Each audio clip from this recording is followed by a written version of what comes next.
ብሔራዊ ሓድነት ንላዕላ ውሳነ መንግስት ኢትዮጵያ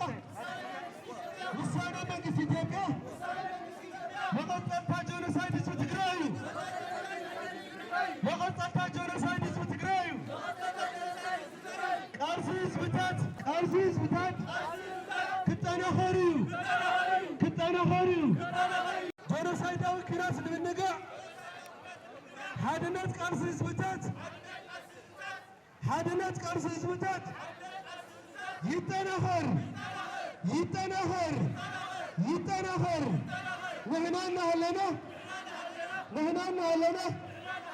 يوقع ቤት ምክሪ ፌደሬሽን ኢትዮጵያ ኣብ ልዕሊ ግዛኣት መሬት ትግራይ ዝወሰነ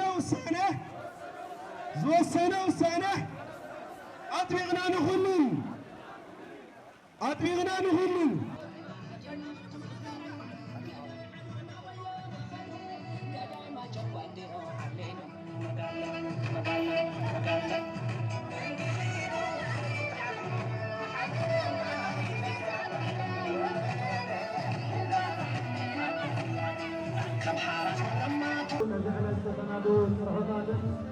اسمع بانديرة حجري تجري محل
ሰገናት ተጋደልቲ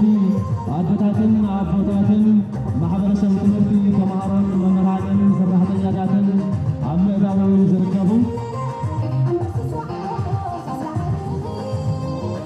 ህዝቢ ክፍለ ከተማ ኩይሓ ርሑቕ መንገዲ ተጓዒዙ መፅኡ ስለዚ ህዝቢ ትግራይ ነዚ ኣብዚ ተኣኻኺብና ዝተፈላለዩ ጭርሖታትና ንማሕበረሰብ ዓለምን ብነስምዕ እዚ ህዝቢ ነቲ ታሪኻዊ ስሕተት መንገዲ ቁልቁለት ዳግማይ ጆኖሳይድን ኣብዚ ቀርኒ እዚ ዘይጠፍእ ኩናት ዘመላኽት ውሳነ ቤት ምክሪ ፌደሬሽንን መንግስትን ክእርም ከምቲ ብዕሊ ዝተኣወጀ ብዕሊ ይቕረታ ነዚ ህዝቢ ክሕተት ብዝናይ ሎሙዓንቲ ህዝባዊ ሰላማዊ ሰልፊ መኸተ ንብሔራዊ ህልውናና ዝብል መርሒ ሓሳብ ዝተሓንገጠ ኣብ ትሕቲኡ ብርክት ዝበሉ ጭርሖታት ዝሓዘ እዩ።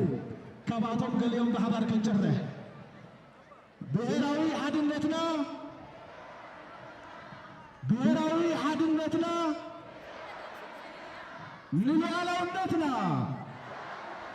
ንሉዓላውነትና ውሳኔ መንግስት ኢትዮጵያ ውሳኔ ቤት ምክር ፌዴሬሽን መቀጸልታ ጀነሳይድ ትግራይ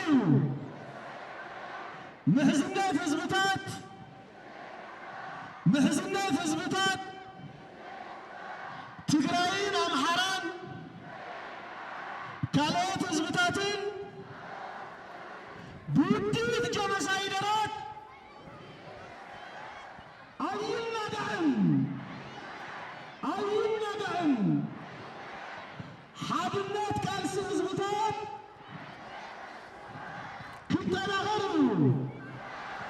ክተናኸሩ ደግሲ ኩናት ጀኖሳይድ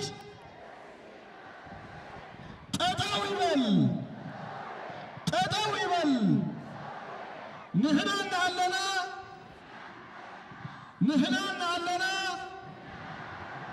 ትግራይና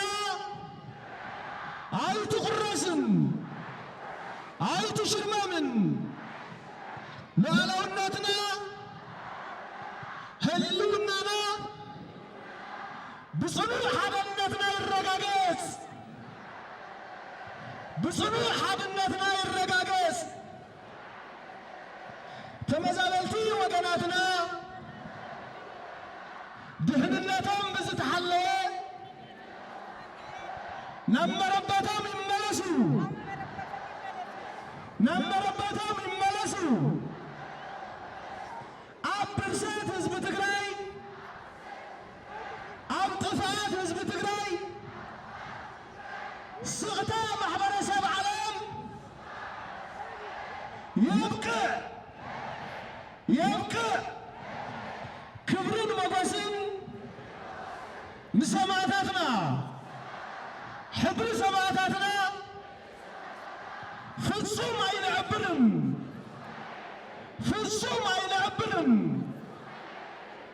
ትግራይ ሰር ማሕበረሰብ ነባራይ ህዝቢ ክፍለ ከተማ ዓዲ ሓቂ ማሕበረሰብ ትምህርቲ ተምሃሮን መምህራንን መራሕቲ ሃይማኖት ዓበይቲ ዓዲ ኣዴታት ኣቦታት ሰገናት መናእሰይ ብሓባር እታ ጥማዕ ደም ዝኾነት ባንዴራ ሕድሪ ትግራይን ዝተፈላለዩ ጭርሖታት ዝዕለትን ፕሮግራምና ወዲና ክሳብ እነሰናብተኩም ከም ትጽበዩ ሰብ ሙሉእ ተስፋ ኢና።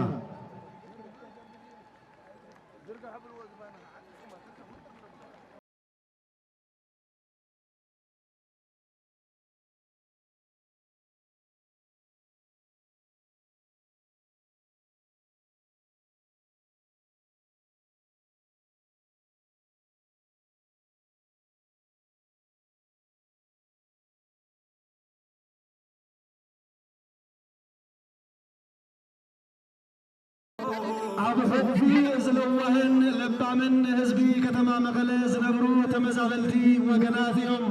ዝተፈላለዩ ጭርሖታት ሒዞም እታ ጥማዕ ባንዴራ ሕድሪ ትግራይ ዝኾነት ሒዞም እናተው ዘለዉ ተመዛበልቲ ወገናትና ብሕቑፊ ለዋህ ለባም ውሕሉል ተቐባሊ ጋሻ ዓቕሊ ገንዘቡ ህዝቢ ከተማ መቐለ ኣብ ዝተፈላለያ ክፍላተ ከተማ ዝነብር ህዝቢ እዩ። ስለዚ ተመዛበልቲ ህዝብና ኣብዚ ታሪኻዊ ሰላማዊ ሰልፊ ድምፆም እናስምዑ ይርከቡ። ኳ ደሓን መጻኹም።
መኸላን